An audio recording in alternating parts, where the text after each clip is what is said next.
Are we good? Well, thank you for being here.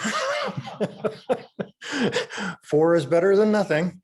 If you were here before, my name is Marcus Robbins. I'm the University Archivist of the Central Upper Peninsula and NMU Archives, and I'm very happy to present this session on UPLINK project. UPLINK stands for Upper Peninsula Digital Network. And I'm very pleased to introduce the 2 presenters here today. These 2 are probably two of the best examples of the quality of NMU students here and our graduates. These are exceptional young people that you're going to listen to this afternoon. To my left is Annika Peterson. That is my left, right? Yes. Annika Peterson, who was a former student assistant at the archives and rose to become the senior student assistant, and then went on to an academic career at the University of Rochester, where she finished her MA degree in history. And then she just recently finished her MLIS with a concentration in archival management from Wayne State University. And she is the digital project manager for the UPLINK project and pretty much the driving force behind the whole thing right now. And her cohort, who helps her, or assistant, if you will, is my senior student assistant today, Emily Tinder, to my right, who is equally exceptional. Both of them are vying for the greatest #1 or senior student assistants of all time at the archives. Emily will be graduating this semester, unfortunately. That's one of the worst things about having some great student assistants as they graduate and they move on. But she is also a history major, very active on campus in a lot of different venues, and as a stellar student assistant, she will be also presenting on UPLINK today. So with that, I'm going to turn it over to them. So hi everyone, as Marcus mentioned, my name is Annika Peterson, so we're going to be talking today about the UPLINK project. UPLINK stands for the Upper Peninsula Digital Network. We'll talk a little bit more later about how we arrived at that name. I know it's kind of weird for the acronym to not be the first letters of the words. Since the theme of this year's Sonderegger is challenges, we're going to focus on how UPLINK addresses the challenges that historical researchers and other researchers in the Upper Peninsula face. The UPLINK project is also helping to address the internal challenges of UP historical societies to catalog, describe, digitize, and preserve their materials.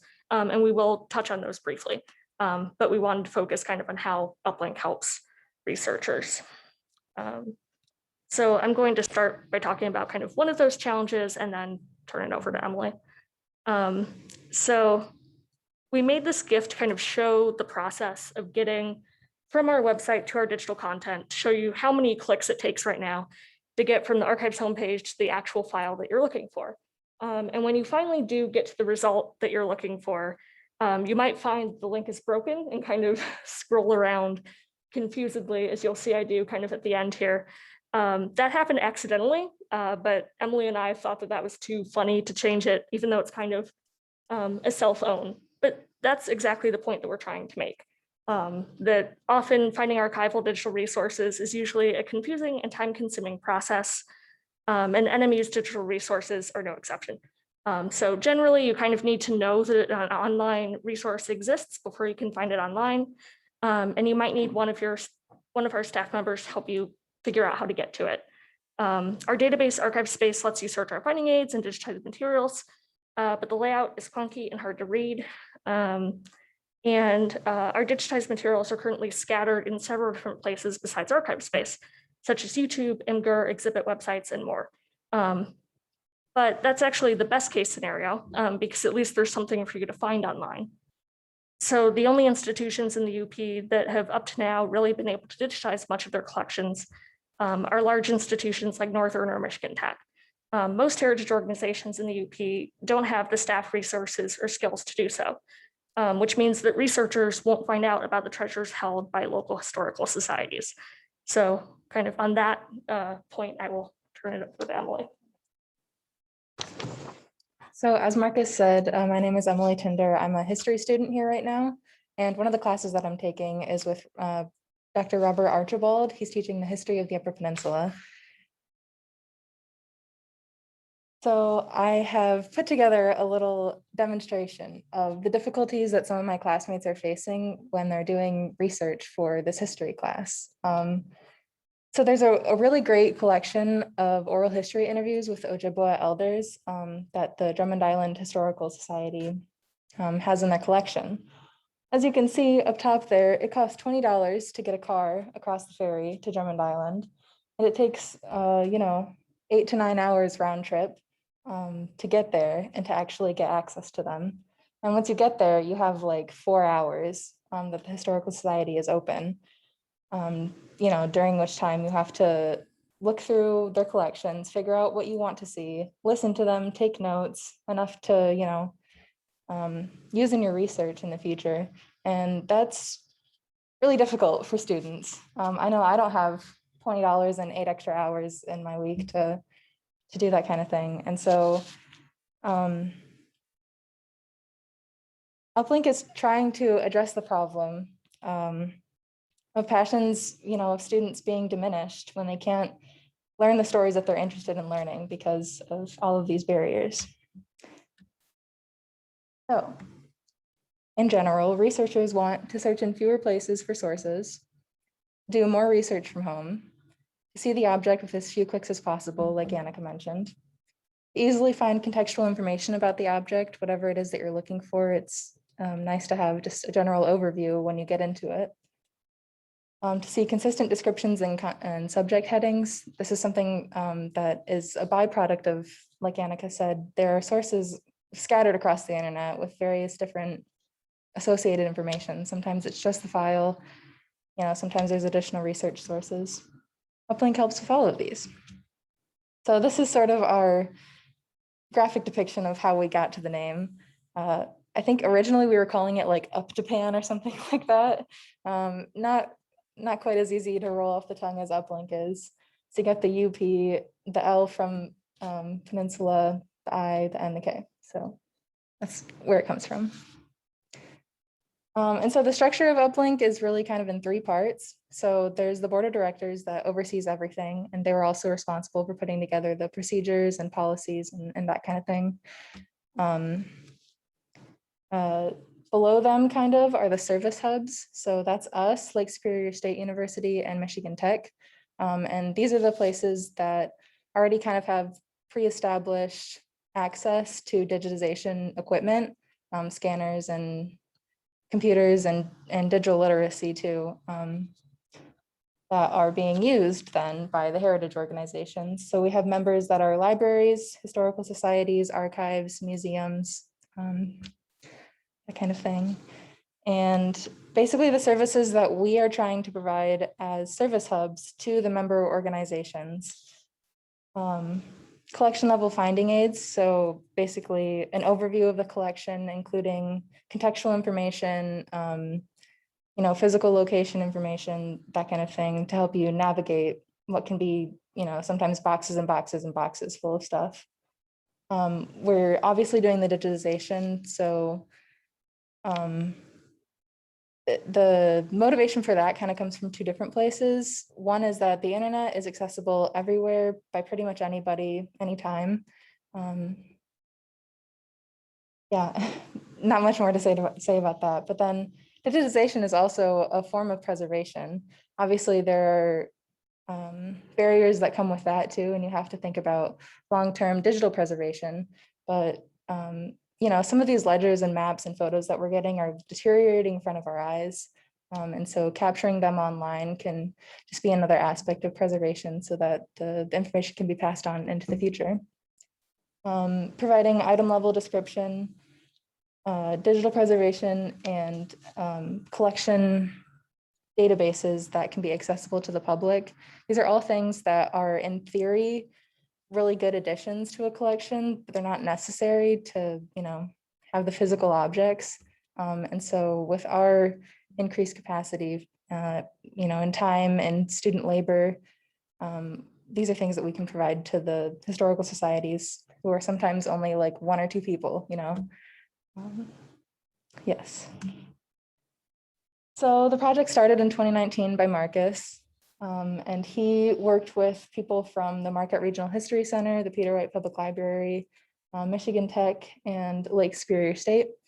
And Marcus actually went around and traveled to 27 different locations, and he also received 9 online surveys from member organizations across the Upper Peninsula. We've got some photos on the side there of just the various conditions that their archival holdings are in. And then the actual funding for the program came from 3 different sources. So there was a Northern Michigan University faculty research grant that sort of started everything. And then the National Archives, their National Historic Publications and Records Commission, provided a $22,000 planning grant. And then after that got approved, and all of the documentation from Marcus's tour across the UP Heritage Orgs, once that was all submitted, we got a $100,000 implementation grant. And that's sort of the seed money that has started to be able to allow us to start digitizing collections, to hire Annika, get the project off the ground, basically. And so the future of the project, obviously yet to be seen. We're still sort of in the very beginning phases, but last weekend and 2 weeks ago, we held community history workshops where people could come in, digitize any historical documents and photos that are in their possession. And they could also give oral history interviews. And those digital files then are going to create a collection in UPLINK, specifically for community members to contribute directly to our archives. Marcus is working on next summer, and I think he just got the grant approved for it, working on mobile digitization stations. They're sometimes called archivists in a backpack. And that will allow for us to travel to kind of really remote heritage organizations and perform the digitization on site rather than having them, transfer or ship their collections to us, digitize it here or at one of the other service hubs, and then send it back. This is sort of directly becoming a middleman, I guess. And then with the files that we have, we are going to join the Michigan Digital Preservation Network, and as well as contribute our database to the Digital Public Library of America's Michigan Memories database.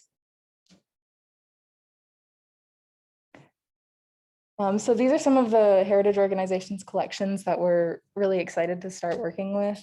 In particular, I wanted to mention the Lucius Lee Hubbard personal correspondence. That's Hubbard traveled around the UP with Douglas Houghton, and so he has a lot of really cool insights and personal correspondence and writings that I think are really interesting to look at, but they don't have online access right now, and so a lot of people don't even know that they exist. And another really cool thing is the Superior Land Library Cooperative, who are one of our existing members. They have just tons and tons of old historic UP photographs. I think most people are really interested in photos of the UP, and so yeah, digitizing them, they'll become more widely available. And as you can see, there's so much to do. This is not even a fraction of all of the collections that we found that can be really helpful to researchers in the future, but are just really difficult to get access to right now. So some of the NMU Archives collections are also becoming a part of UPLINK. So yeah, right now we're working on digitizing a lot of military correspondence from various different collections, just seeing how different political conflicts have impacted the UP. We're also working on some of John Volker / Robert Travers' papers. He's the author of Anatomy of a Murder. A lot of Upper Peninsula residents are really interested by that story, so getting wider access to that collection is really exciting. And something that's quite a recent development, if anybody here knows Jim Paquette, he is an archaeologist here, and he's been really influential in developing our archaeological record in the UP, and we just got access to a bunch of his records, and so those are being digitized and will be available through UPLINK.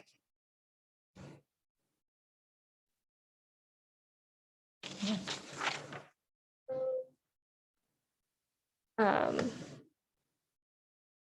We were hoping to actually have our website done to show you. Unfortunately, the migration is taking longer than we thought it would. So I have kind of a mock-up of the website to show you, and then I'll show you a few of the actual records that we do have completed. So the UPLINK website is kind of where we're going to aggregate content from different organizations all over the UP. So it's run on a platform called Islandora, which is a digital asset management system, which is basically just a fancy way of saying it's a database that's designed for managing digital content itself. So the database system we had been working off of, Archive Space, is really more designed for just finding aids and accession records. It can do digital content, but not well. So we're really excited to actually have a system that's designed for dealing with digital content. Kind of a couple of things to point out here. You'll have the ability to do a search across the entire database with the search bar and advanced search options in the upper right-hand corner. The middle portion will just be rotating images from collections just to look nice, basically. And then what you can't see in the screenshot is there will be links to each heritage organization's kind of quote unquote homepage on the UPLINK website that will link to all of their collections if you want to browse instead of search. So just to kind of quickly go through some other things that will be on the website. Obviously, you'll have access to our different policies, information about the grants that are funding UPLINK and that kind of thing. There will be the ability to browse new collections, featured collections, or all collections, or browse by subject, format, etc. And then there will also be information for heritage organizations about how to transfer collections to UPLINK and that kind of thing. So basically, kind of the big advantages of this new system is that it's allowing us to keep the item and its description together. So previously, if you were looking at the metadata for an item, you then had to download the document or open it on a separate page. They weren't kept together. So now they're going to be on the same web page. You'll be able to immediately see actual digitized content from the collection. And yet you'll still have item level description. There will be a link to the collection level description and a link back to the full finding in archive space. So it's really kind of, bridging the gap between both allowing researchers to get to the actual content really quickly, but then also still keeping that contextual information so that they know where this is coming from and how it fits into the structure of the overall collection. Of course, not everything is digitized. So heritage organizations can also have us create finding aids in our archive space so that they can get the word out about collections that either can't be digitized or aren't digitized yet. And then one thing that we're really excited about is that it's going to allow us to be able to do full text searches of any typewritten document, which currently, even if we do kind of OCR PDFs so that you can search them, we don't have a way to search across all of our PDFs. And so we're going to be able to actually do full text searches, which is really exciting. I should note though that full text search is still only about 80% accurate. So if you're doing an in-depth research project, you obviously still need to be actually looking through the whole collection. But it's a great way to start or to find unexpected resources about a topic. And now hopefully I'm going to show you the current state of the website.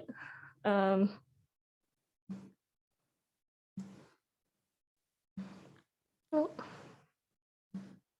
maybe if I can find it. Yeah, but I don't see it on my screen. It won't let me anyway. Oh,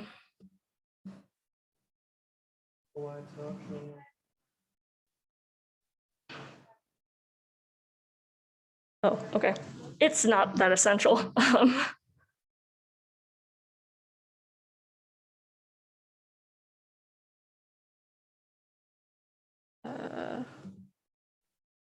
But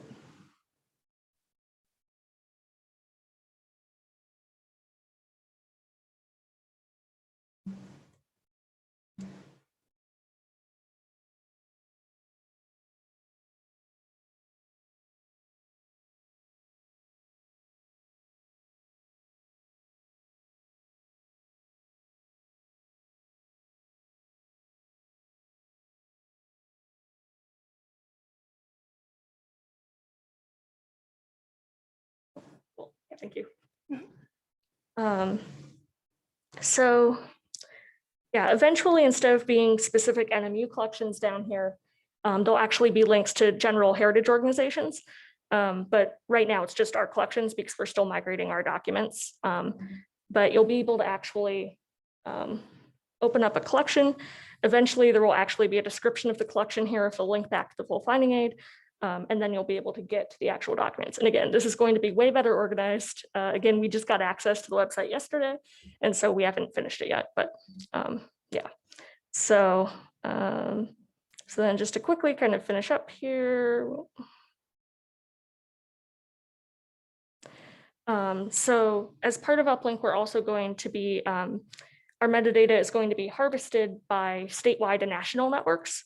So the site Michigan Memories, that's one run by the state library, is going to be harvesting our records as well. So it will be accessible in that state level database. And then most of our records will also be added to the Digital Public Library of America, which is a national database. And so again, that's kind of just like making it more well-known and more accessible to researchers around the country. And then this is just kind of a recap of the main points. So UPLINK is assisting in preserving historical materials, expanding access to NME archival collections. It's adding to DPLA, it's supporting student learning, decreasing barriers to accessing collections.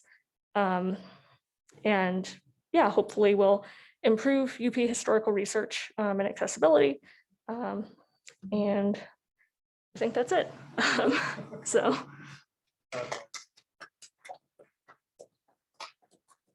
Anyone have?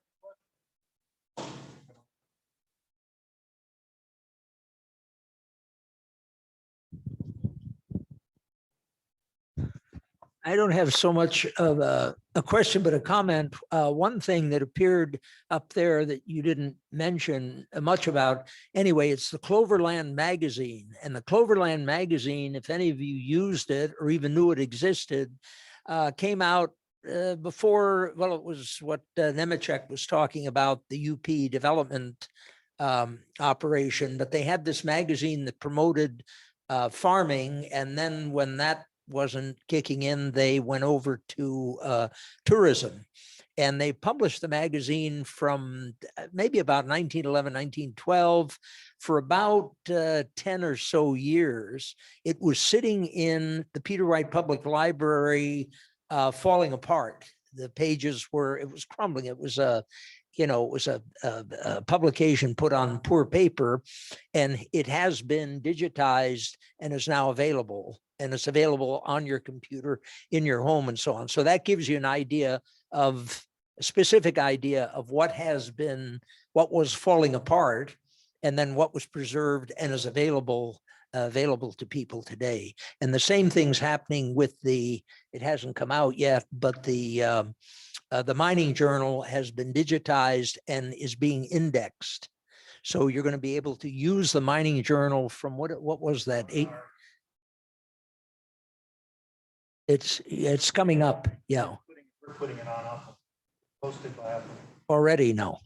Yeah, we No, already have it. Well, we have it, it's not online. Yeah, So I was actually just creating the metadata for it today, along with our metadata librarian. So Yeah. it's in process. It will be but up it's in a few coming, yeah. weeks. And that's going to be the mining journal from what, 1868? There's a break in there till 1924, and then more. As the library works with it, more issues are going to be added. So that's going to be a big shot in the arm for researchers in terms of getting into material. And I can guarantee you I've used newspapers.com and newspaperarchives.com, and 3 books that I just did would not exist except for that entry into the UP newspapers. So it's and this is going to be a big development. So very good.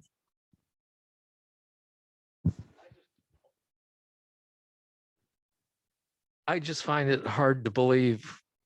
I haven't used the archives a whole lot in my lifetime, but one can just enter a subject in that search line and you'll come up with everything in the past 200 years that was about that topic. Is that It- the way they work? If it's been described and indexed, which there's yeah, how does that wide happen? range, yeah. So depending on the collection, sometimes we've had the time to be able to describe it to the item level and give detailed subject headings. Others are not. So it's kind of always a continual process of describing and Oh, indexing and getting it online. You could put the Battle of Gettysburg. I mean, as a topic, and you'll come up with local things that were written about Gettysburg at the time Gettysburg took place. Oh, and they're the ones that do that. It's not a computer program. All right. Thanks a lot. That's an interesting. One of the things that we have to deal with is the young people particularly think that they get upset because why can't I get that online? People don't realize digitization is to do it professionally and correctly takes a lot of effort, takes a lot of time, a lot of organizational skills plus descriptive skills, and it's just not slam, digitize and throw it up on that. You do that and it's a disaster. So yeah, they're the ones that do that. That's sort of all right. Any other questions?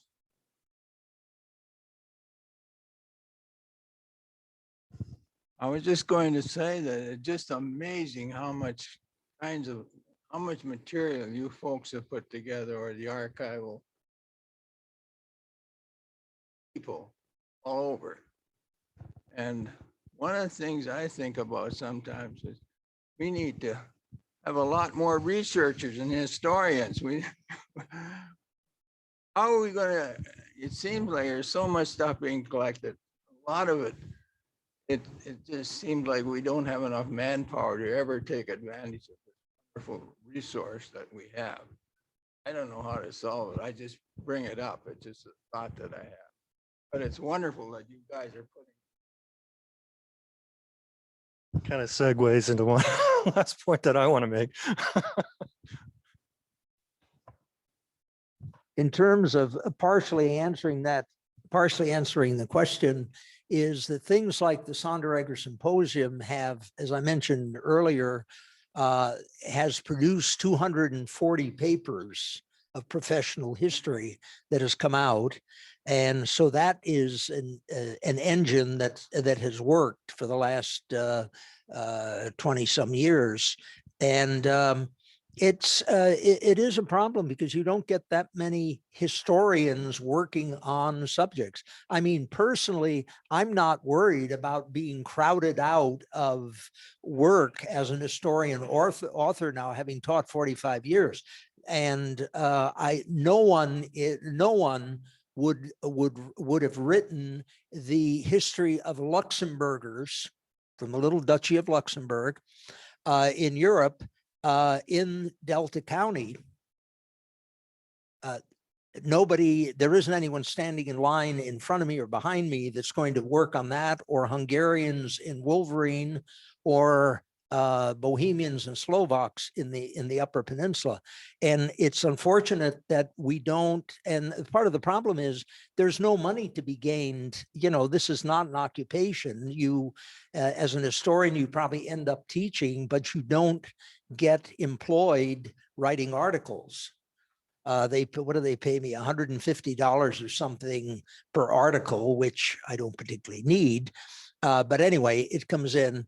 But a young person is not going to jump into that occupation of writing. So it's a real problem, and it just depends on genealogy, people that are interested in history or a topic, or as they offer courses, like was pointed out, Bob Archibald is offering a course on the history of the UP and is having students write papers and so on. So these are ways, but you're never going to see a crowd of people going, using this material, but it does happen. Over a period of time, people will be thrilled to be able to tap into some of this information. So it's just something that's, well, I think about myself. Lou Allen Chase taught the history of Michigan and the UP. He left Northern in 1944, and I didn't pick up the history of the UP until 1978. Nothing was sort of done during that time, not out of Northern. And I don't know what's going to happen. I'm still working, retired, but still working on the history. When I pass, is there somebody behind me? I don't know. Maybe somebody's or. Are there any other questions for these two? Well, great. Well, thank you for coming. If you are interested in this sort of thing and you want to support it, please write to the administration and let them know. Because, unfortunately, we live in an age where, as Dr. Miyagi sort of alluded to, and Dr. Meyer, that anti-intellectualism a little bit and humanities are no longer really a priority any longer. And these sorts of things don't get good funding. You have to really fight for the money that you can get. So please support this by writing to the administration and telling them, hey, this is great. We need more of it and need you guys to sustain it. So with that, I thank you very much for coming.